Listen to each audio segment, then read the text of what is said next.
Жалпы сізде осы банктерде немесе микрокредиттік қаржы ұйымдарында келеңсіз бір жағдайлар немесе проблема туындайтын болса, сіз міндетті түрде ұлттық банктің жанындағы қаржы нарығын реттеу агенттігіне жаңағы арыз немесе шағым жаза аласыз. Оны өтініш арқылы жіберуге болады.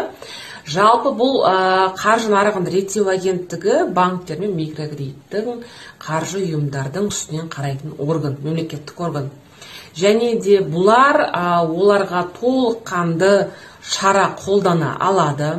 Мысал үшін штраф салу мүмкін, немесе лицензиясын тоқтата тұру мүмкін, немесе лицензиясын айыру мүмкін. Егер де лицензиясын айыратын болса, ол ұйым ары қарай банк немесе микрокредиттік қаржы ұйымы ретінде жұмыс жасай алмайды. Сондықтан да кез келген осы банктер мен микрокредиттік қаржы ұйымы тарапынан кез келген жағдай болған кезде, проблема туындаған кезде сіздерге осы кеңес берерім. Тек қана шағым арызды осы қаржы нарығында реттеу агенттігіне жіберсеңіздер болады.